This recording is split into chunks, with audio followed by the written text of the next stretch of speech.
well, we're done. So let me just give you a couple other examples of things on negotiation. There are times, like for instance, I've done labor negotiation. And that's also something where you have a party, one are workers and two are the management of an organization. And they may have very different views as to what is okay and how things should be run in like a business, or in my case it was a federal agency. And that also is something where you have negotiation. You try to negotiate some sort of agreement. And then what happens? Well, it has to be approved by somebody, usually a court. And so if you negotiate, what happens as opposed to litigating? It gets done a lot faster. And usually you get a better result than if one party imposes something on the other. So folks, that's pretty much an idea of some of the things we can talk about. You guys are all trying to get out and go home. They would like to get out and go home. Yes.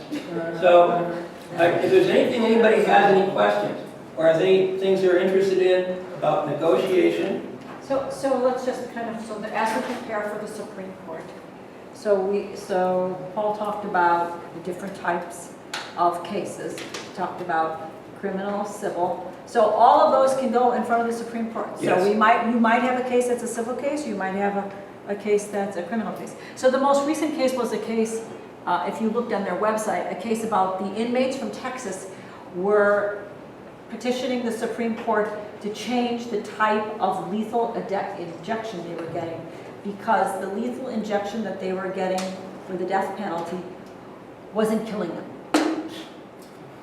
It was very painful, they said. It would kill them, but they'd be half alive. Right, Maybe for up a to while. like 5 or 6 hours. And they said that's unfair.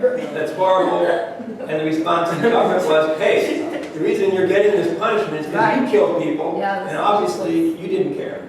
So why should we? So, I mean, so that was that particular case. So the cases are very interesting as to which ones get. A lot of them are political, which it turns out to be. Now, one of the things that Paul talked about, and he didn't talk that much about, is the relationship between the lawyers, not just like on a civil case. Like in a real estate deal, for example, sometimes all of the facts would not be disclosed.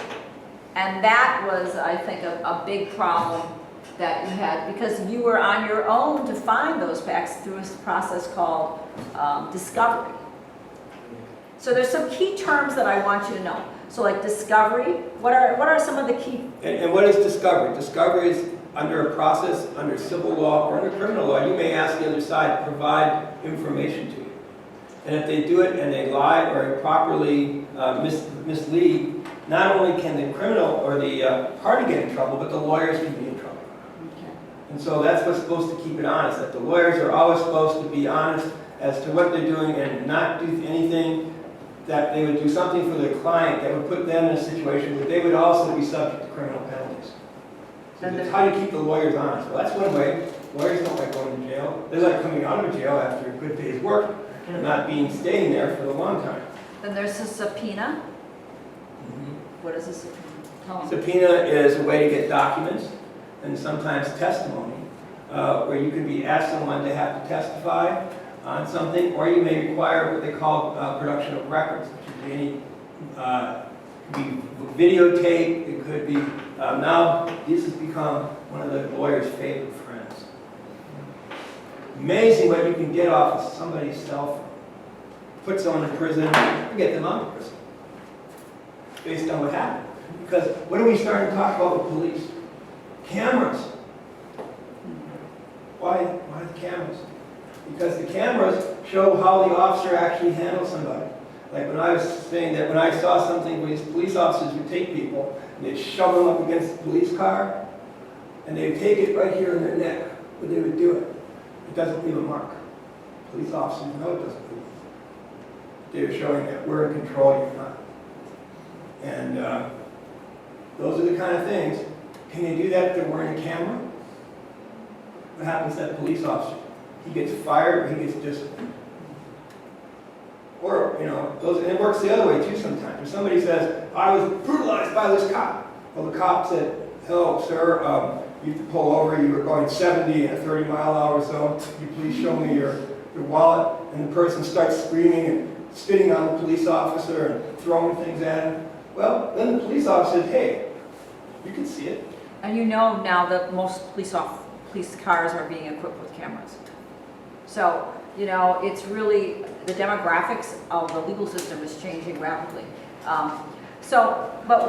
But the points that I'm making here are just understanding, you know, what some of these terms are, what some of the processes are, and how something gets to the Supreme Court.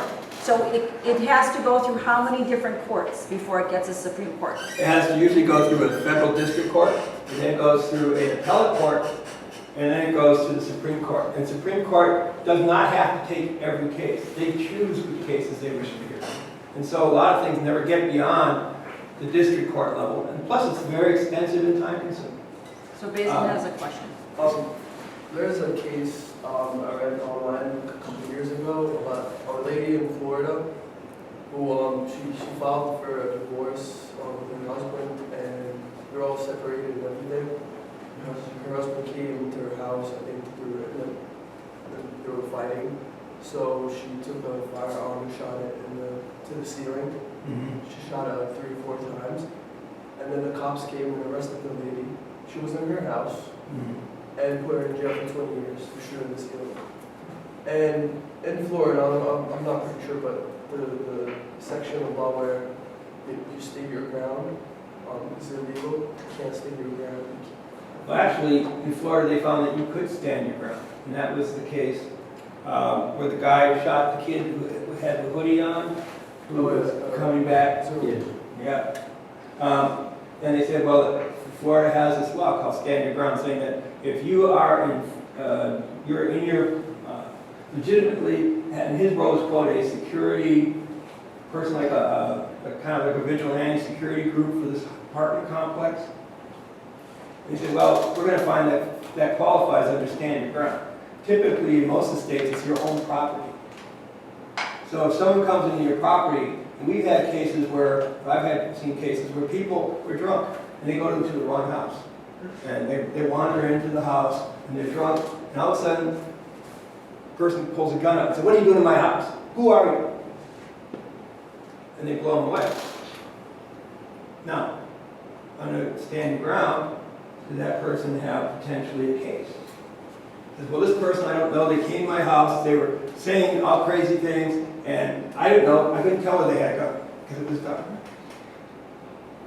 That could arguably be a case that in Florida would be a defense for that individual. Whether it would be a defense they win on is up to looking at all of the facts. And so that's the stuff that gets you in trouble, is all the facts. And that's the other thing the lawyers do. You want to make sure you get all the facts to the prior fact, so that they don't give just one side of the story. And you know what happens? Lawyers are good. People are damn confused. Because almost never are the facts so clear that one side or the other is exactly right. So that's kind of the interesting part of this stuff. Let's see, anything else that might be worth mentioning? Well, anything else, any other questions you might have about what lawyers do or negotiation, or about the appellate court system? How do you get into the appellate court? What do you have to do? You write briefs. Lawyers write arguments. And sometimes the thicker the more, the happier the lawyer's law firm. More money. But those are the things, those things are how we get to the court. You have to make an argument of why the underlying court's decision was not correct. And it's based on something called what? Precedent based on other cases. So lawyers do what? They look at all the cases and argue whether the facts, which facts apply to their situation. And the judges have to sort that out. And that's what the lawyers have to be able to do. Right? Okay. Also, it helps if they've had a chance to do, depending on the type of law they do, certain areas of law. It helps if you're an engineer, if you're doing building type law, right? Or if you do criminal law, if you've had some background in criminal law process. Or maybe you might have had an undergrad degree in sociology. These sort of areas. So it helps you to be a better witness. So I think that gives us a good understanding, a good we have a good foundation now that when we go to the Supreme Court, we know where it all fits together at least. Don't expect you to be lawyers, don't expect you to understand case law, but if you don't understand where the Supreme Court fits in and understand that to get there it had to go through all these other. And remember, how it comes down is depends on who gets the facts out. Exactly. And what So, facts get out. so if you aren't able to be represented well, you know, there's people in prison who just stole something from a small store, and there's people who are walking the streets who got away with murder. Or got away with ripping off thousands of dollars. Those So, folks usually are on Wall Street. But still, sometimes argue those things are crimes. And they're monetary crimes. They're not crimes against the body, but against the financial benefit of a lot of people. And those are very hard cases to make. And some of that is some of the areas that we get involved in too. But again, it all goes back, lots of hard work. And looking at all the facts, and then looking at the laws, and comparing the two, and then bringing that forward to argue this would be a proper way to handle these things. all right, well, I think we we beat that horse to death. yes. All right, thanks very much, Paul. Thank you.